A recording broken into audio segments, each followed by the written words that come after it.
नमस्कार विद्यार्थी मित्रांनो, आपल्या YouTube चॅनलवर तुम्हा सर्वांचं स्वागत आहे.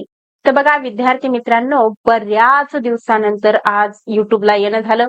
तर बघा आज आपण या ठिकाणी आजपासून काय करणार आहोत, तर जितके होतील तितके आपण PYQ प्लस MCQ घेणार आहोत, जेणेकरून तुम्हाला सामाजिक शास्त्रामध्ये कसाही प्रश्न विचारला तरी सुद्धा तुम्हाला अडचण येता कामा नये. या अनुषंगानं आपण प्रश्न उत्तराची ही श्रृंखला सुरू करणार आहोत. तर आजच्या या व्हिडिओमध्ये कमीत कमी तुम्हाला 150 ते 200 प्रश्न या ठिकाणी पाहायला मिळणार आहेत. चला तर वेळ वाया न घालवता आपण आपल्या कामाला लागणार आहोत. तर बघा विद्यार्थी मित्रांनो, अतिशय माफक दरामध्ये आपल्याकडं सध्या सामाजिक शास्त्राची बॅच चालू आहे. तिथं तुम्हाला जी काही आपण युट्यूबवर सिरीज चालू केली होती, त्या युट्यूब मधल्याच सिरीजचे जे काही पुढचे पार्ट आहेत ते तुम्हाला आपल्या ऍप्लिकेशनवर मिळतील. तर बघा विद्यार्थी मित्रांनो, ती आहे सामाजिक शास्त्राची बॅच. सामाजिक शास्त्राच्या बॅच मध्ये जी आपली सिरीज इकडे चालू होती ती आपण तिकडे घेतलेली आहे. बऱ्यापैकी आणि विशेष असं आहे बघा की अतिशय माफक दरामध्ये म्हणजेच 299 रुपयाला ती सिरीज म्हणजे आपल्याला तिकडं पाहायला मिळणार आहे. आणि दुसरी गोष्ट अशी की आपल्या बोली भाषेमध्ये मानसशास्त्र हा एवढा अवघड विषय तुम्हाला अतिशय सोप्या पद्धतीनं किंवा सोपा करून सांगण्यात आलेला आहे. आणि फीस पण त्याची पण काही जास्त नाहीये, कमीच आहे. तिथं मात्र तुम्हाला पीपीटी त्याचबरोबर टेस्ट सिरीज पण मिळणार आहे, जेणेकरून तुम्हाला मानसशास्त्राचा वेगळं बुक घेण्याची गरज नाहीये. त्याचबरोबर जे शब्द तुम्हाला समजत नाहीत ते शब्द अगदी तुमच्या बोली भाषेत आणि सोप्या भाषेत सांगण्याचा प्रयत्न किंवा सांगितलेले आहेत, जेणेकरून कुठलाही म्हणजे एकंदरीत तुमच्या सगळ्या संकल्पनाच क्लिअर होतील. अशा पद्धतीची बॅच आपल्या ऍप्लिकेशनवर आहे. तर अजून सुद्धा वेळ गेलेली नाही. आणि विशेष म्हणजे कसं आहे माहितीये का, लेक्चर कमी आहेत आणि कमी लेक्चर मध्ये जास्तीत जास्त माहिती तुमच्यापर्यंत पोहोचणार आहे. आता सुद्धा जर तुम्ही ती बॅच घेतली आणि स्पीड वाढवून जर पाहिली तर निश्चितच तुम्ही काय करणार आहात, तर तुमचा जो स्कोर आहे तो मानसशास्त्राचा निश्चितच वाढणार आहे. जेणेकरून आणखीनही जर कोणाला समजलं नसेल की नेमका अभ्यास कशामधून करावा मानसशास्त्राचा, तर त्यांना निश्चितच ती बॅच घ्या. त्याचबरोबर त्याच्यामध्ये त्या टेस्ट सिरीज लागत आहेत, त्या टेस्ट सिरीज सोडवा आणि पीपीटीचा व्यवस्थित अभ्यास करा आणि जवळपास 25 मार्क मिळवा. अशा पद्धतीची आपली बॅच आहे. तर बघा वेळ वाया न घालवता लागलीच आपण प्रश्नाला सुरुवात करूया. तर बघा प्रश्न पहिला आहे, नागरिकांना कायदेशीर अटक व स्थानबद्धता यापासून संरक्षण देणारा आदेश म्हणजे डॅश होय. तर काय बरं, तर नागरिकांना कायदेशीर अटक आणि स्थानबद्धता यापासून संरक्षण देणारा आदेश कोणता असेल, तर तो आहे बघा बंदी प्रात्यक्षिकरण. तर विद्यार्थी मित्रांनो, इथं काय झालेलं आहे, तर ऑप्शन गेलेले आहेत. तरी पण आता इथं आपला कोणता ऑप्शन आहे, तर पर्याय क्रमांक 4. बघा पुढील पैकी कोणते वैशिष्ट्य आधुनिक इतिहास लेखन यामध्ये समाविष्ट नाही. तर विद्यार्थी मित्रांनो, हा जो काही प्रश्न विचारण्यात आलेला आहे बघा, तर हा प्रश्न आहे इयत्ता 10वीच्या पुस्तकातला. तर नेमकं आधुनिक इतिहास लेखन कसं करायचं याच्या बाबतीत काय केलेलं आहे, तर इतिहासकारांनी आपलं मत त्या ठिकाणी मांडलेलं आहे. तर त्यानुसार त्यांचं काय काय म्हणणं आहे, त्याची काय वैशिष्ट्ये आहेत. जर याचा सविस्तर अभ्यास करायचा असेल तर तुम्हाला इयत्ता 10वीचं पुस्तक उघडावं लागणार आहे. तर बघा त्याच्यामध्ये वैशिष्ट्य कोणतं नाही म्हणत आहे, कोणतं समाविष्ट नाही ते आपल्याला शोधायचंय. बघा शास्त्रशुद्ध पद्धती हे आहे त्याच्यामध्ये. त्यानंतर मानव केंद्रित प्रश्न असले पाहिजेत, हे पण आहे. विश्वासार्ह पुराव्यांचा आधार घेतला पाहिजे, हे पण आहे. आधुनिक इतिहास लेखन करताना शास्त्रशुद्ध पद्धतीचा वापर केला पाहिजे. त्याचबरोबर मानव केंद्रित प्रश्न घेतले पाहिजेत. त्यानंतर विश्वासार्ह पुराव्यांचा आधार घेऊनच इतिहास रचला गेला पाहिजे. हे सर्व त्याच्यामध्ये आहे. परंतु मानवी कृतींचा संबंध दैवी घटनांशी जोडण्याचा प्रयत्न हे मात्र त्याच्यामध्ये नाहीये. बघा आधुनिक इतिहास लेखन करताना कुठल्याही गोष्टीचा म्हणजे एकंदरीतच दैवी घटनांचा त्या ठिकाणी समावेश करायचा नाही. काल्पनिकता तिथं दाखवायची नाही. असं म्हणजे एकंदरीत जे आहे ते अतिशयोक्ती पद्धतीने इतिहास लिहायचा नाही, असं इतिहासकारांनी त्या ठिकाणी मांडलेलं आहे. एकंदरीतच आधुनिक इतिहास लेखनामधील किंवा आधुनिक इतिहास लेखनाची ही बाकीची वैशिष्ट्ये आहेत आणि असं वैशिष्ट्य नाहीये. त्यामुळं आपण ते काय केलेलं आहे, बाजूला काढलेलं आहे. समाविष्ट नाही तेच आपल्याला शोधायचं होतं.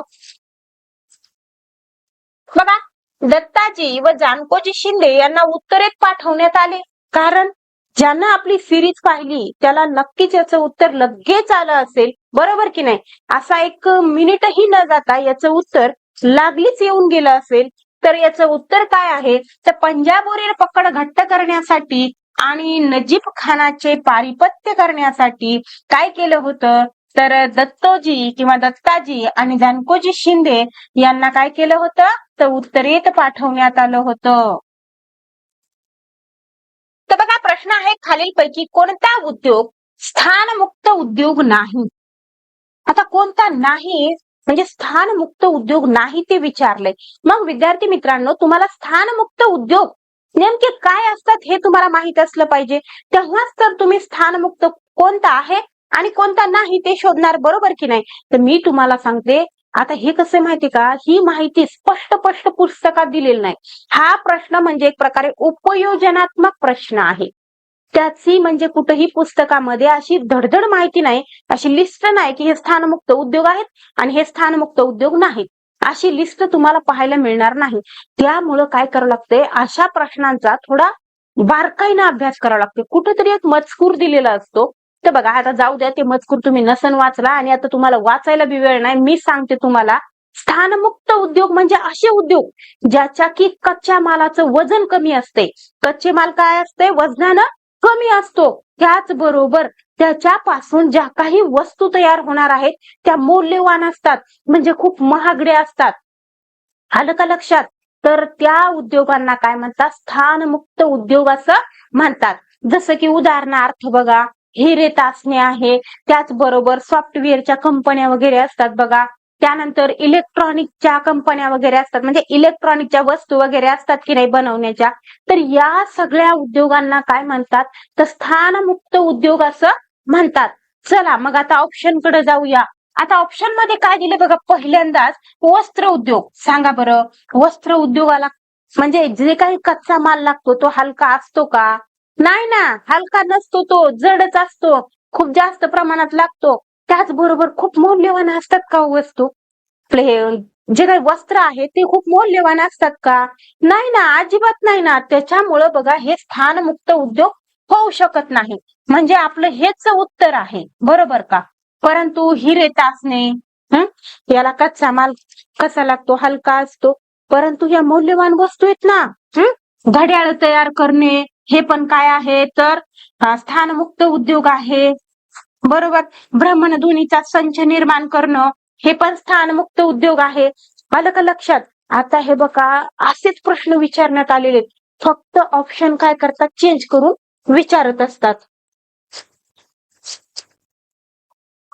ऑप्शन थोडेसे चेंज करून विचारतात, बाकी काहीच नाही. हेच प्रश्न सारखे सारखे असतात. पीवायक्यूचा जर व्यवस्थित अभ्यास केला असेल तर तुम्हाला निश्चितच लक्षात आलं असणार आहे, पीवायक्यू हे काय आहे, ते एक प्रकारे कुठल्याही परीक्षेचा आत्मा आहे बघा. आणि त्यामुळं पीवायक्यूचा अभ्यास करणं फार गरजेचं आहे. आता बघा, तुम्ही जर आतापर्यंत तुम्ही म्हणता ना, आता आम्ही कुठून शोधावेत पीवायक्यू वगैरे, तर जर तुम्हाला शक्य असेल तर तुम्ही आपल्या ऍप्लिकेशन डाउनलोड करा, ऍप्लिकेशनवर जा. त्याचबरोबर म्हणजे ऍप्लिकेशनवर ज्या काही टेस्ट सिरीज लावल्यात ना, त्यामध्ये सगळे आपण पीवायक्यू घेतले. आलं लक्षात? मग परिसर अभ्यास असेल, सामाजिक शास्त्र असेल, किंवा मग इतरही काही विषयाच्या आपण ज्या टेस्ट सिरीज लावल्यात मराठीच्या वगैरे, ते सगळ्याला सगळे काय आहेत, तर पीवायक्यू आहेत. निश्चितच तुमचा फायदा होईल. काय ते 50 रुपयाला वगैरे आहेत, जास्त काही फीस वगैरे नाहीये. तर बघा, मग या ठिकाणी स्थानमुक्त उद्योग नाही तर तो आहे वस्त्र उद्योग. भ्रमणध्वनी, घड्याळ तयार करणे, हिरे तासणे, हे सगळ्या काय आहेत, स्थानमुक्त उद्योग आहेत. गेल्या वर्षी पण प्रश्न येऊन गेला बरं ते स्थानमुक्त उद्योगवर, महत्वाचं आहे. त्याच्यानंतर बघा, मळ्याची शेती. तर हे जे काही आहे ना बघा, मळ्याची शेती वगैरे, खूप महत्वाचं बरं, दरवर्षी एक प्रश्न असतो आपल्या सिरीज मध्ये. हे शिकवून झालंय बरं. मी नाही म्हणत की आपलं 10वी पर्यंत पूर्ण शिकवून झालंय म्हणून, कारण की आपण ऍप्लिकेशनवर, तसं मला धोकाधडी करायला आवडत नाही बघा विद्यार्थी मित्रांनो. आपण जे आहे तेच सांगत आहोत. आपण ऍप्लिकेशनवर तुम्हाला जी काही 299 रुपयाला बॅच ठेवली आहे सामाजिक शास्त्राची, त्याच्यावर तुम्हाला इन्स्ट्रक्शन अगोदरच दिलेले आहेत की बाबा अशा अशा प्रकारची काय आहे.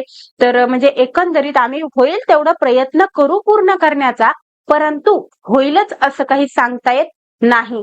कारण की आपल्याला एक तर उशीर झालेला, आणि सिलेबस काय थोडा आहे का बरं. 60 मार्काचा सिलेबस आहे विद्यार्थी मित्रांनो. ते बघा तुम्ही, 150 पैकी 60 मार्क नुसते फक्त सामाजिक शास्त्रला आहेत. मग विचार करा त्याचा सिलेबसची सीमा काय असेल. कम्प्लीट त्याला मी काय म्हणत आहे, 2.5 ते 3 महिने असं एकदम सगळं डिटेलमध्ये सांगायचं, व्यवस्थित सांगायचं, जेणेकरून तुम्ही पास व्हावा. मी काय म्हणत आहे, तुम्ही पास व्हावं या उद्देशाने जर शिकवायचं म्हणलं तर 2.5-3 महिने आरामशीर लागतात. परंतु माझं ऍप्लिकेशन उशिरा सुरू झालं, त्यामुळं मी ते काही सगळं म्हणजे एकदम सगळ्याला सगळं घेऊ शकले नाही. परंतु मी इकडे युट्यूबला पण फ्री पण देऊ लागले बघा विद्यार्थी मित्रांनो. माझी काहीच अडचण नव्हती, परंतु 1000 आणि 1500 व्ह्यू येऊ लागले, मग एवढं परेशान. त्याचबरोबर आता कसं आहे माहिती का, खरं खरं सांगायला काहीच अडचण नाही. माझं घर आहे पत्र्याचं. गरमी तर बघत होतात तुम्ही किती पडली होती. आता ह्या 2-3 दिवसामध्ये थोडंसं बरं वाटत आहे.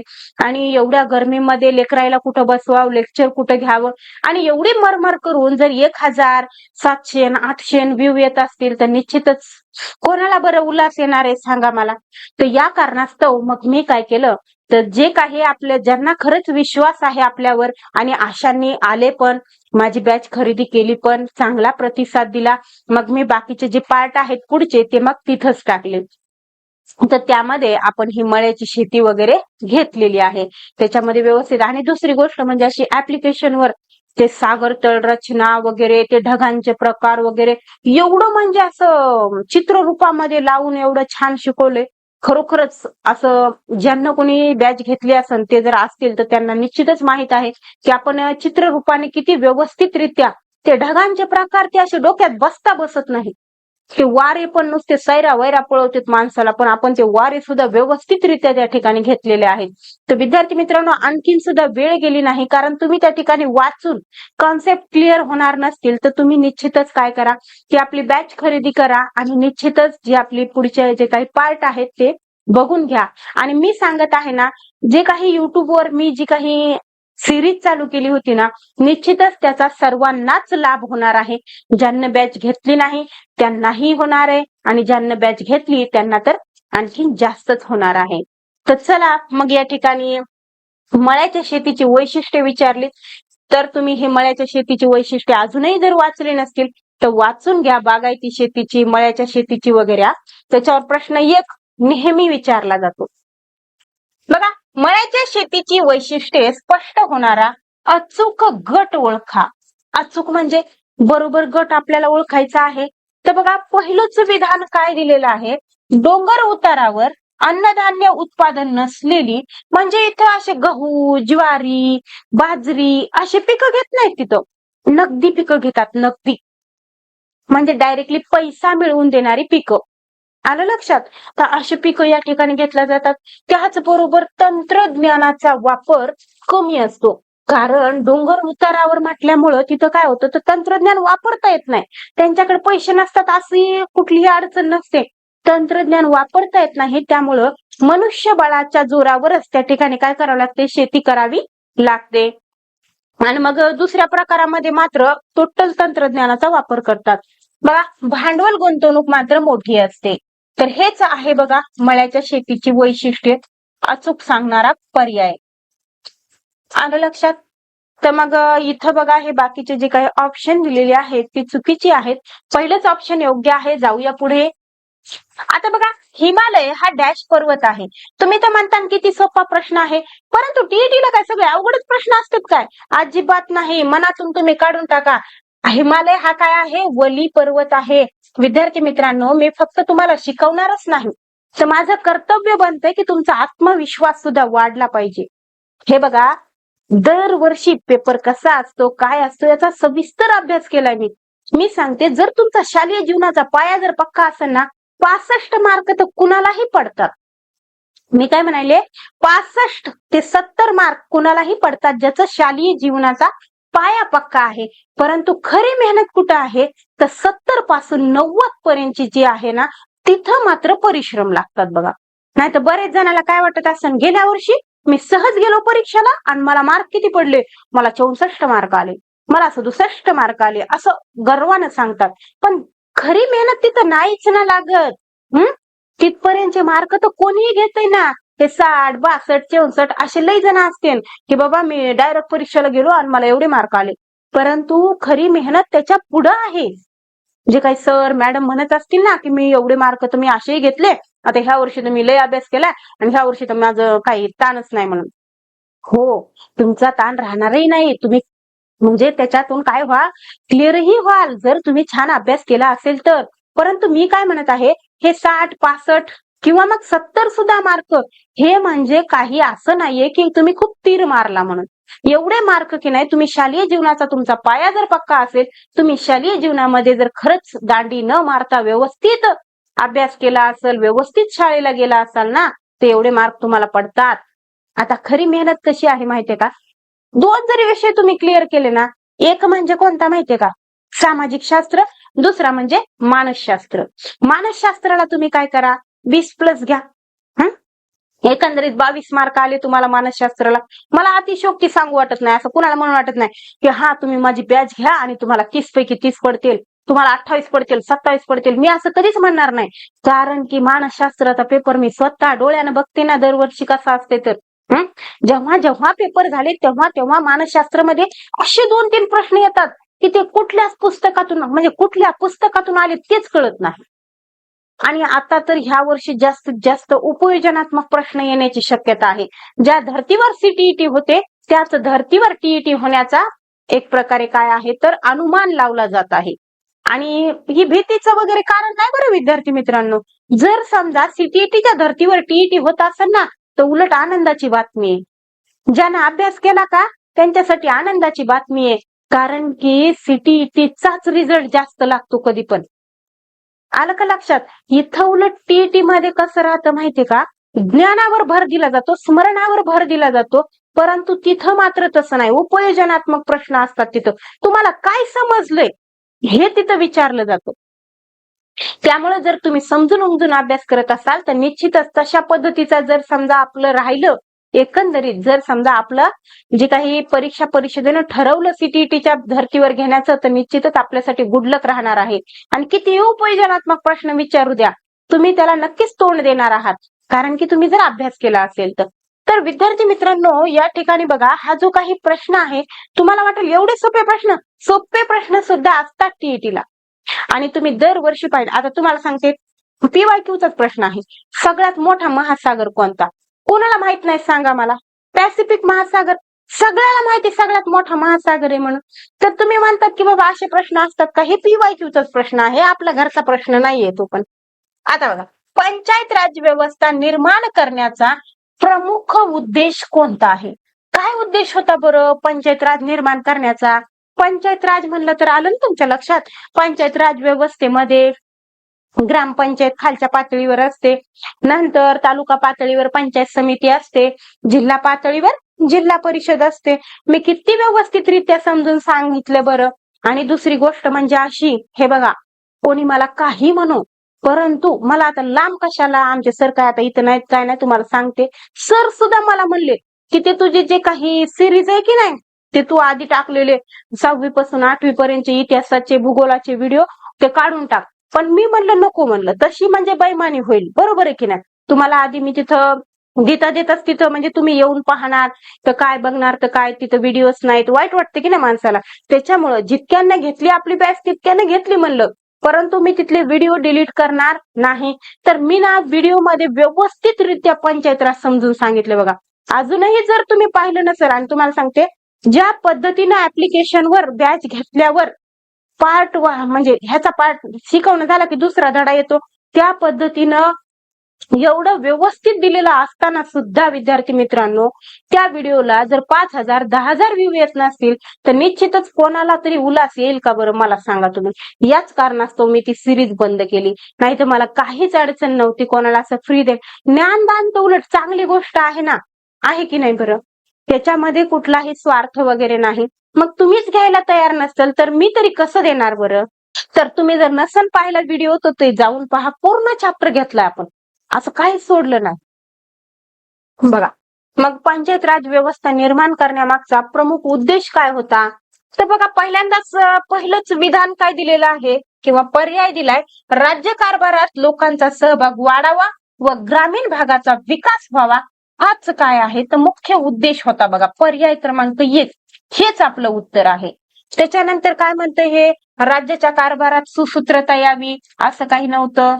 त्यानंतर लोकांना लोकशाहीचे शिक्षण मिळावे हे पण काही नव्हतं.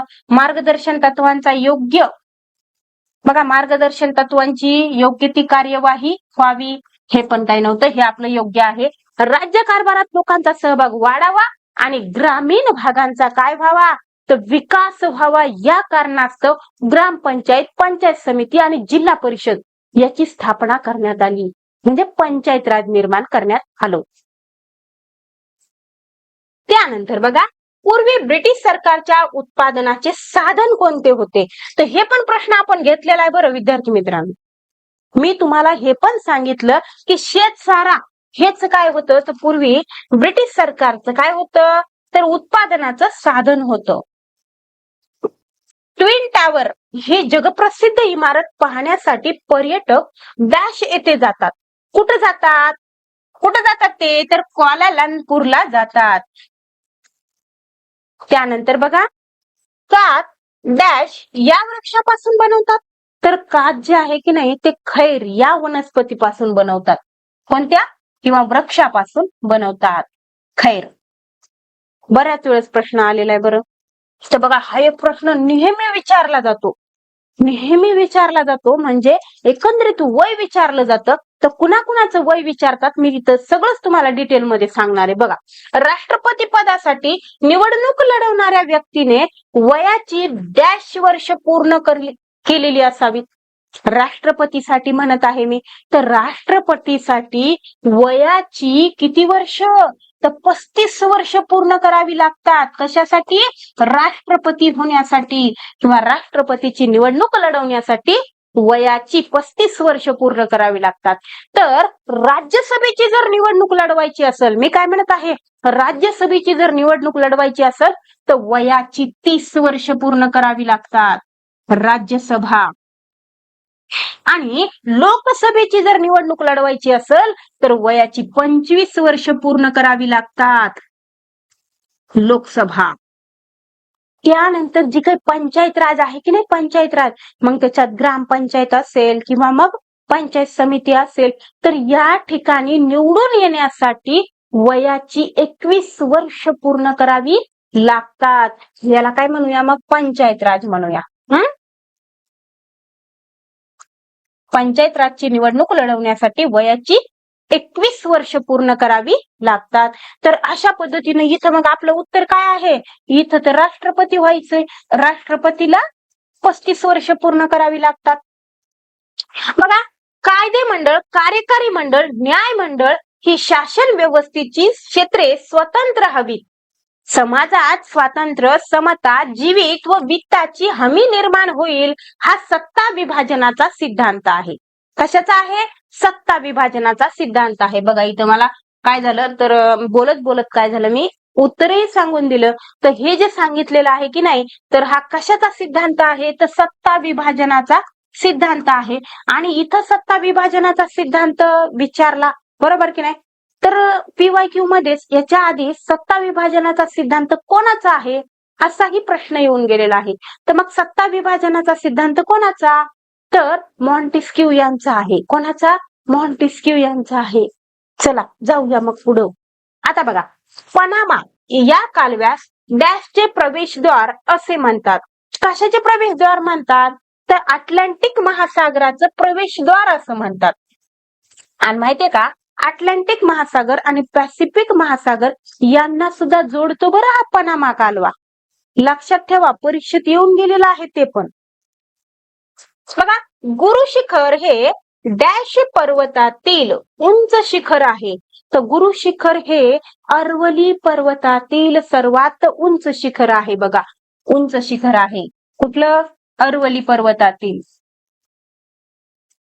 त्याच्यानंतर बघा, सोनेरी गरुड पक्षाचे चिन्ह डॅश घराण्याचे होते. कोणत्या घराण्याचे होते? तर शिलाहार घराण्याचे होते. बघा, सोनेरी गरुड पक्षाचे चिन्ह शिलाहार घराण्याचे होते.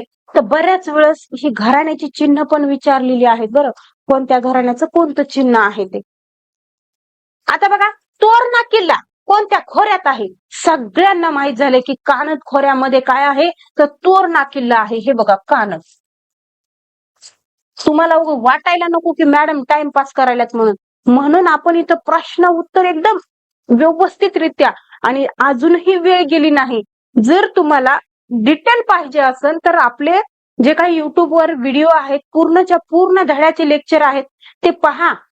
समजा उदाहरणार्थ तुम्ही जर 8वीचा इतिहास पाहिला, मी काय म्हणत आहे, 8वीचा इतिहास प्लस नागरिक शास्त्र जर तुम्ही संपूर्ण पाहिलं ना, तर त्या ठिकाणी तुमचे जवळपास 10 मार्क काय होत आहेत? क्लिअर होत आहेत. त्यामुळे तुमचा वेळ वाया जात नाही. आणि काय त्याच्यामध्ये स्पीड वाढवून बघा ना तुम्ही. आता बघा, अमावस्या व पौर्णिमेला येणाऱ्या भरतीस डॅश म्हणतात. तर अमावस्याला आणि पौर्णिमेला जी काही भरती येते की नाही, तिला उद्यानाची भरती म्हणतात. कारण ती भरती मोठी असते आणि भागाची भरती कशी असते? छोटी असते. उद्यानाची भरतीला म्हणजे जास्त पाणी येतं. आलं का लक्षात? आता बघा, डॅश हे एक जगातील सर्वात मोठे धरण आहे. कोणतं धरण आहे बरं सर्वात मोठं? तर ते आहे भाकरा नांगल. हे काय आहे? तर सर्वात मोठं, जगातील सर्वात मोठं धरण आहे. बघा, राष्ट्रसंघाचे मुख्य कार्यालय डॅश येथे आहे. कुठं आहे? न्यूयॉर्क या ठिकाणी आहे. कुठं आहे? न्यूयॉर्क. बघा, प्रश्न आहे, जगातील सर्वाधिक नैसर्गिक वायूचे उत्पादन करणारा देश कोणता आहे? US आहे की नाही?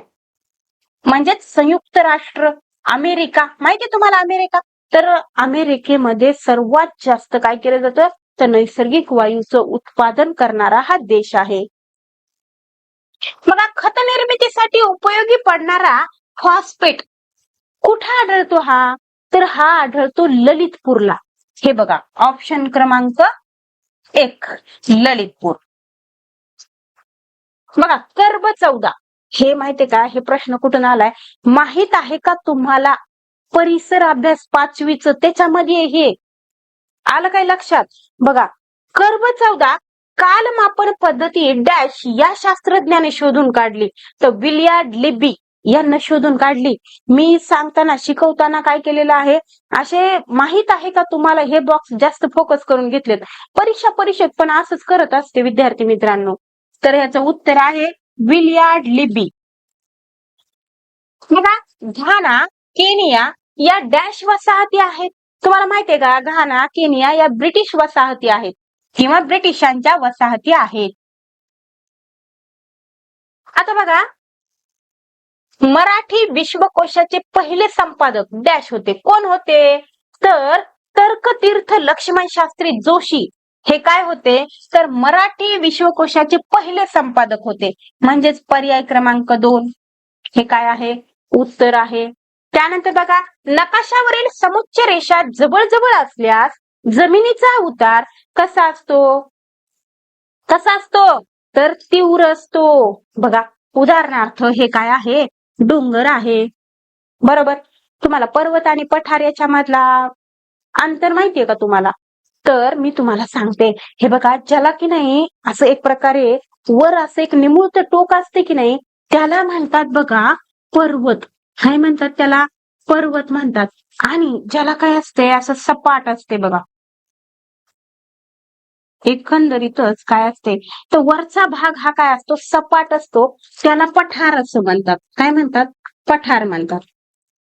म्हणजे बघा, इथं काय पाहायचंय आपल्याला, नकाशावरील समुच्चता रेषा जवळ जवळ असल्यास. आता तुम्हाला सांगते, हे बघा, इथं जर आपण रेषा मारायच्या ठरवल्या, बघा इथं लगेच अंतर वाढलं की इथं अशा ह्या रेषा जवळ जवळ यायल्यात की नाही, यायल्यात की नाही यायल्यात. तर जवळ जवळ जर रेषा येत असतील म्हणजे या दोन रेषेमधील, थांबा तुम्हाला पेन चेंज करून सांगते, गेला तर गेला थोडा वेळ, इकडे बघा, ह्या दोन रेषेमधील जे काही अंतर आहे की नाही ते कमी आहे. जिथं दोन रेषेमधील अंतर कमी असतं, रेषा जवळ जवळ असतात, तेव्हा उतार तीव्र असतो. बघा बरं, इथं उतार तीव्र आहे की नाही, आणि तर तोच विचार इकडं करा. बघा, इथं एक तुम्ही अशी रेष मारली, त्याच्यानंतर मग इथं एक रेष मारणार, बरोबर, त्याच्यानंतर इथं एक रेष मारणार, इथं एक मारणार. जसा जसा उतार कमी जास्त होत गेलाय त्या पद्धतीने मी काय केल्या, कुठे गेला प्रश्नच गायब झाला. हा, रेषा अशा मारल्या. तर मला सांगा, या ठिकाणी तुम्हाला उतार म्हणजे दोन रेषेमध्ये अंतर जास्त दिसायले की नाही दिसायले, तर हो, निश्चितच दिसत आहे. मग या ठिकाणी काय आहे, उतार कमी आहे. दोन रेषेमध्ये अंतर जास्त, उतार कमी. दोन रेषेमध्ये अंतर कमी, उतार जास्त. आलं लक्षात? आलंच असं, एवढं सांगितलं लक्षात येईना असं होणारच नाही. तर इथं काय म्हणते ते, रेषा काय आहेत जवळ जवळ असल्यास. हे बघा, मच्छर असं काम करायलेत ना, काय सांगा तुम्हाला, लॉक असलं तरी मच्छर यायलेत बघा. तर बघा, जर समजा रेषा काय आहेत जवळ जवळ आहेत, तर मग काय असणार आहे, उतार कसा तीव्र असणार आहे. पर्याय क्रमांक 1. बघा, केवळ पावसाच्या पाण्यावर केल्या जाणाऱ्या शेतीला डॅश म्हणतात, तर तिला जिरायती शेती असं म्हणतात. अहो, आम्ही सगळे काय म्हणायचं, असा जर प्रश्न आला ना तर म्हणायचं आम्ही सगळे शेतकऱ्यांची मुलं आहोत, आम्हाला काय असले प्रश्न विचारता, बरोबर की नाही. तर कोणती शेती आहे मग, जिरायती शेती. आता बघा, गटात न बसणारा शब्द ओळखा. असे तर प्रश्न लय येतात, बऱ्याच जणांना कळत नाही की हे वेगळा शब्द कशामुळे, म्हणजे परीक्षेनं आन्सर की दिल्याच्या नंतर सुद्धा बरेच जण विचार करतात याला कामून बरं वेगळं काढलं असेल, कामून बरं वेगळं काढलं असेल.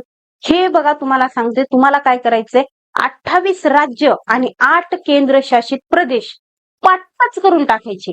कोणत्या राज्याची कोणती राजधानी आहे हे पण पाठच करून टाकायचं. कारण की हे उपयोजनात्मक जे प्रश्न बनतात की नाही ते असेच बनतात. तुम्हाला काय वाटतं, ही माहिती कुठंच नाही, तुम्ही काय वाचत नाहीत आणि मग असे प्रश्न एक दोन दिसतात तुम्हाला तिथं, बरोबर की नाही. तर तेच झालं इथं पण बरं. आणि आधी काय होतं माहितीये का, केंद्रशासित प्रदेश 9 होते.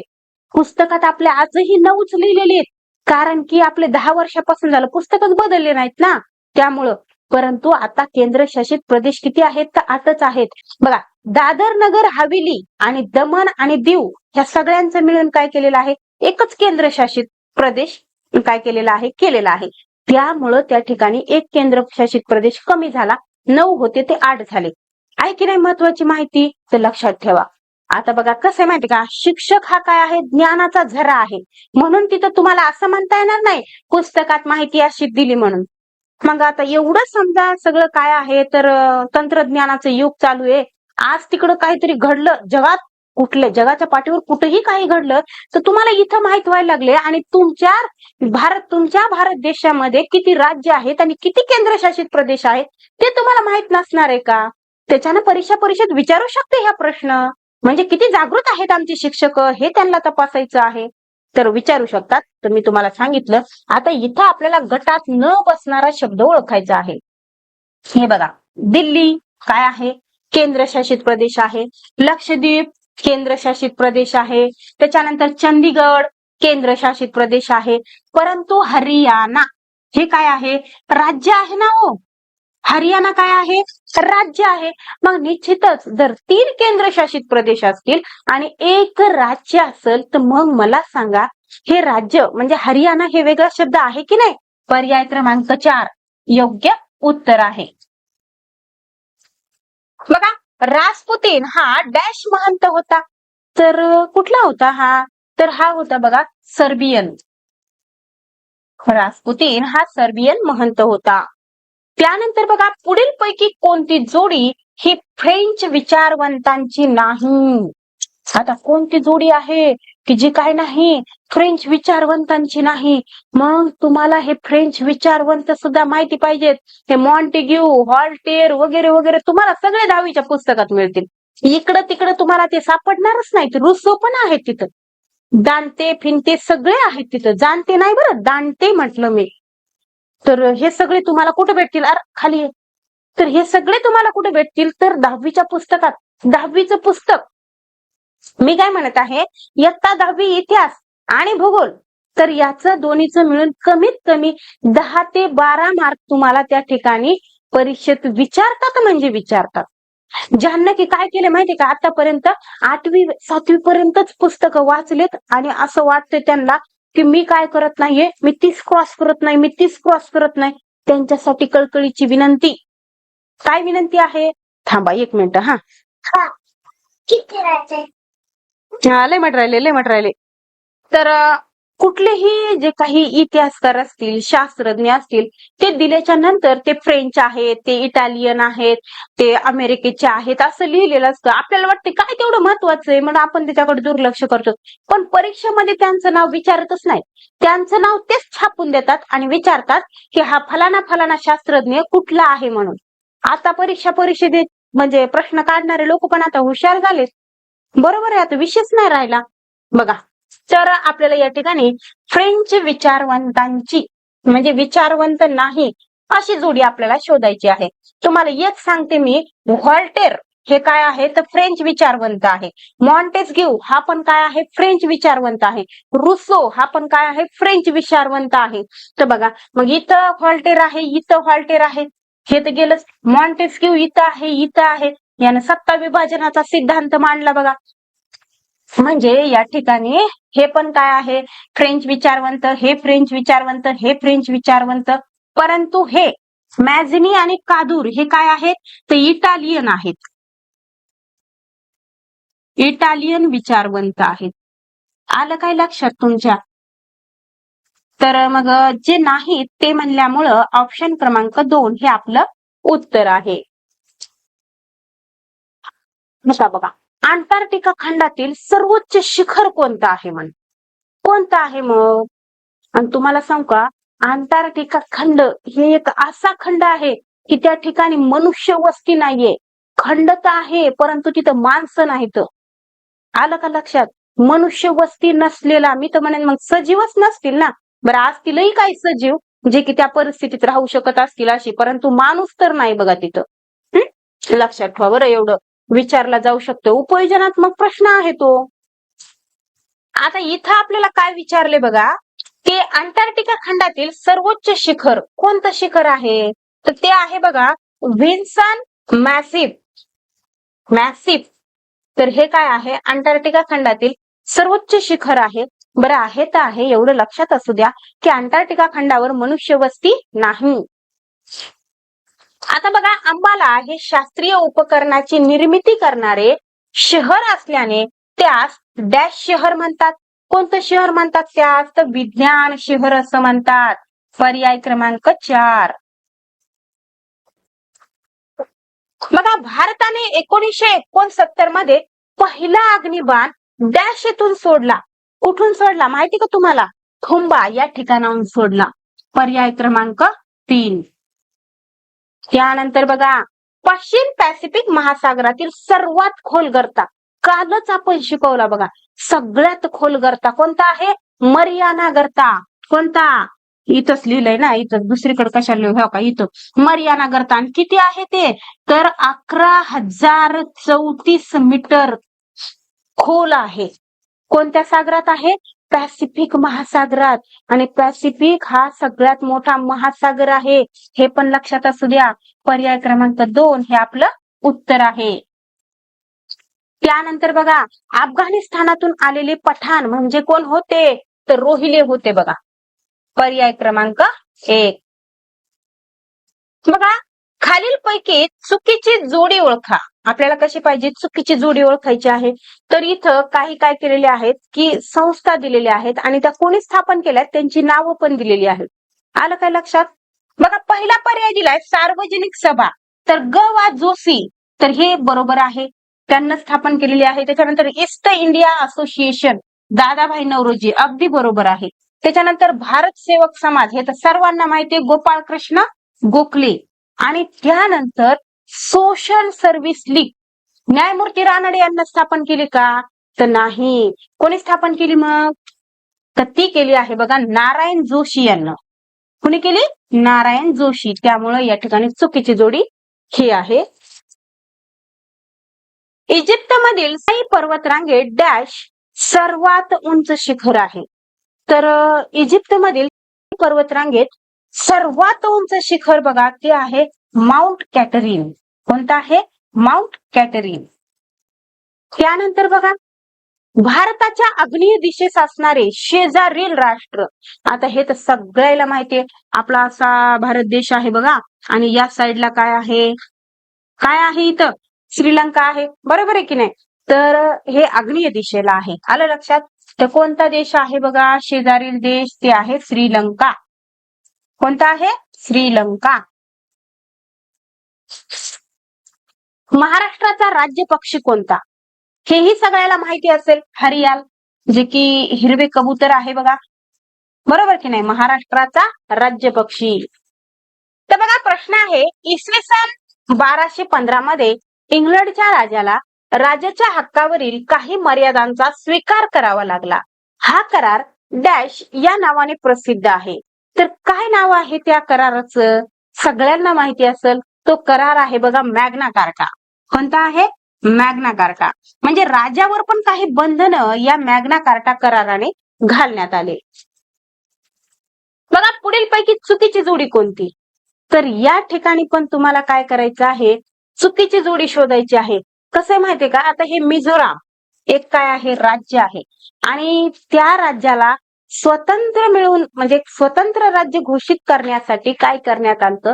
तर तिथं काही उठाव करण्यात आले, आणि त्या उठावाचे जे प्रमुख व्यक्ती आहेत की नाही ते त्याच्या समोर देण्यात आलेले आहेत.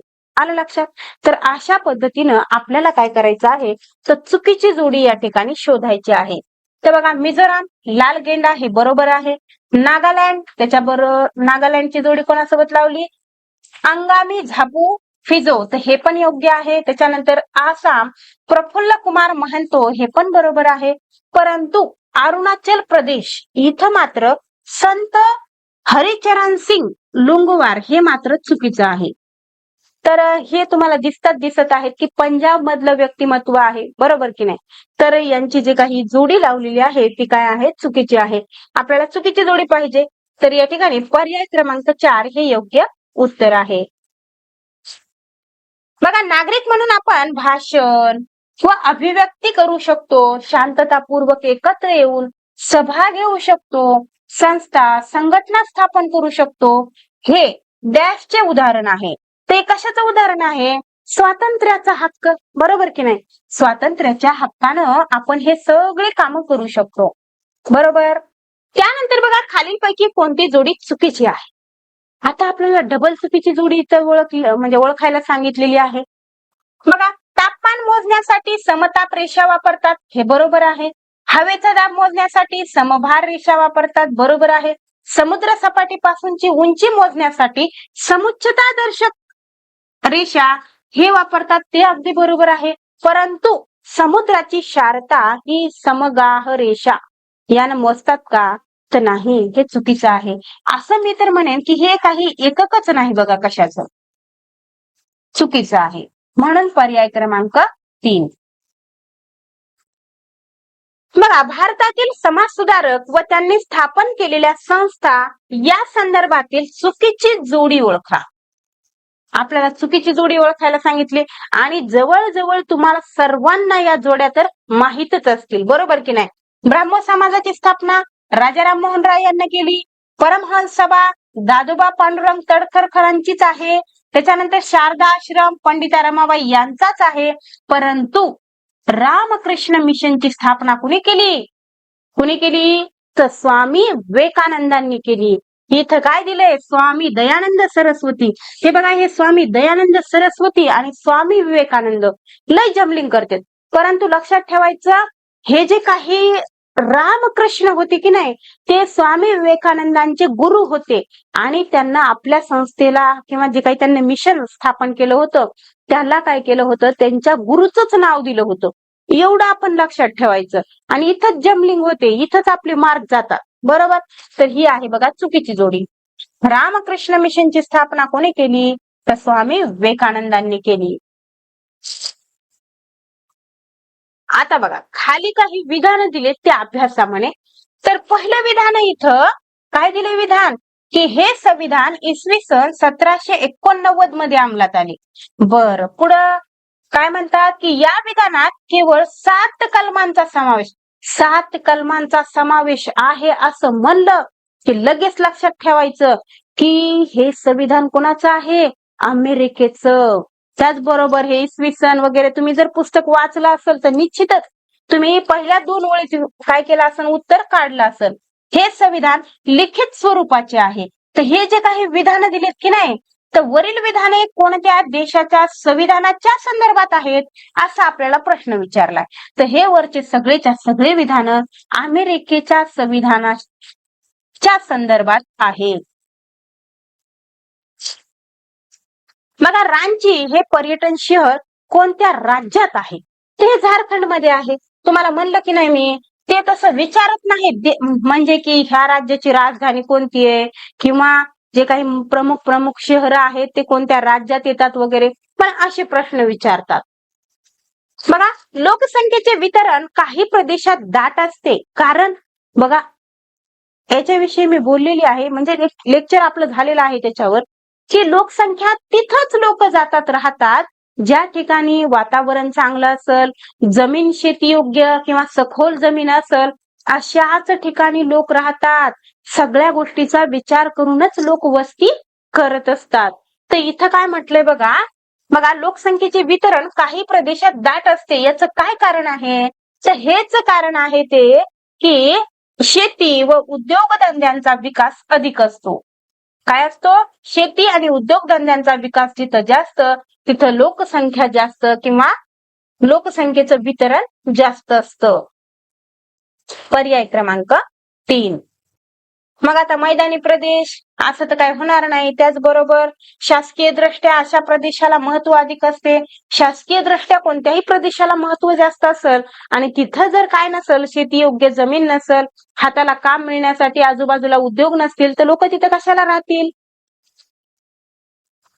बघा बारखन हे भुरुक डॅशचे संचयन कार्य आहे. तर कशाचं संचयन कार्य आहे? तर वाऱ्याचं संचयन कार्य आहे. पर्याय क्रमांक 2. हे 9वीच्या पुस्तकात मिळेल तुम्हाला माहिती. त्यानंतर बघा पृथ्वीच्या गाभ्याचे तापमान साधारणतः डॅश इतके आहे. तर पृथ्वीच्या गाभ्याचं तापमान तुम्हाला सांगते, जो काही अंतर्गाभा आहे की नाही, अंतर्गाभ्याचं तापमान 5500 अंश सेल्सिअस ते किती 6000 अंश सेल्सिअस एवढं आहे. आलं काय लक्षात? एवढं तापमान आहे त्या ठिकाणचं. तर मग तेवढं तापमान कशाचं असते माहितीये का? सूर्याच्या पृष्ठभागाचं तापमान पण तेवढंच असते. तिथे एक ओळ पण तशी दिलेली आहे की पृथ्वीच्या अंतर्गाभ्याचं तापमान आणि सूर्याच्या पृष्ठभागाचं तापमान सारखंच आहे, अशी एक ओळ पण आहे. त्यामुळे ऑप्शन मध्ये बघा काय सांगितलंय की सूर्याच्या पृष्ठीय तापमाना एवढं किंवा तापमाना इतके. मग हेच आपलं उत्तर बरोबर आहे. बरोबर आहे की नाही? हा प्रश्न बहुतेक बघा 2024 लाच विचारण्यात आला होता. त्याच्यानंतर एका वर्षी किती तापमान असते ते पण विचारलं होतं. तर तिथं ऑप्शन मध्ये जर 6000 अंश सेल्सिअस असेल, काय म्हणत आहे मी, तर बघा जर समजा असं ऑप्शन मध्ये 6000 अंश सेल्सिअस असेल तर याला गोल करा. बरोबर की नाही? इतकं ते इतकं असतं असं पुस्तकात लिहिलेलं आहे. जर ऑप्शन मध्ये 6000 अंश सेल्सिअस असेल तर तेच तुमचं योग्य उत्तर असणार आहे. बघा प्रश्न आहे, भूप्रदेशाचा उतार, उंची, उठाव समजण्यासाठी डॅश ही सर्वोत्तम पद्धत समजली जाते. तर तुम्हाला सांगते, कोणत्याही प्रदेशाचा जर तुम्हाला उतार काढायचा असेल, उंची मोजायची असेल किंवा मग त्या ठिकाणी उंचवटा वगैरे किती आहे हे जर पाहायचं असेल, तर त्या ठिकाणी तुम्हाला कशाचा वापर करावा लागतो? समुच्च रेषा पद्धतीचा वापर करावा लागतो. कशाचा? समुच्च रेषा पद्धती. आणि समुच्च रेषा पद्धतीमध्येच तर मी तुम्हाला सांगितलं ना मगाशी, जर रेषा काय असतील जवळ जवळ असतील बरोबर की नाही? दोन रेषेमधील अंतर कमी असेल तर उतार कसा असतो? तीव्र असतो. दोन रेषेमधील अंतर काय असेल? जास्त असेल तर उतार मंद असतो. त्यानंतर बघा खालीलपैकी अचूक साखळी ओळखा. तर अचूक साखळी आपल्याला ओळखायची जेणेकरून की हे सगळ्याला सगळे एकमेकांशी सहसंबंध असला पाहिजे. तर त्याच्यामध्ये योग्य आहे बघा, सम्राट चंद्रगुप्त मौर्य जुनागड जवळ त्यांना काय केलं? तर सुदर्शन तलाव बांधला. कोणी बांधला? तर सम्राट चंद्रगुप्त मौर्य. मग बाकीचे कसे चुकीचे आहेत? तर ते असे चुकीचे आहेत बघा. हे सेलुकस निकेटर हा सिकंदरचा सेनापती होता खरा, परंतु त्यानं धनानंदाचा पराभव केला नाही. धनानंदाचा पराभव कोणी केला असेल तर सम्राट चंद्रगुप्त मौर्याने केला. आलं का लक्षात? अशा यांच्यामध्ये काय आहेत? चुका आहेत. खालीलपैकी कोणत्या खंडात नदी कालव्यांनी जोडून मार्ग तयार झाले आहेत? कुठे झाले माहिती का हे? युरोपमध्ये. कुठं? युरोपमध्ये. त्यानंतर बघा पनामा कालवा पुढील पैकी कोणत्या दोन महासागरांना जोडतो? तर मी मगाशी सांगितलं पनामा कालवा अटलांटिक महासागर आणि पॅसिफिक महासागरांना जोडतो. बरोबर आहे? इथं बघा, इथं दिलंय का कुठं? हा, अटलांटिक महासागर आणि पॅसिफिक पहिलंच आहे बघा. अटलांटिक महासागराला आणि पॅसिफिक महासागराला जर कोणता कालवा जोडत असेल तर तो आहे पनामा कालवा.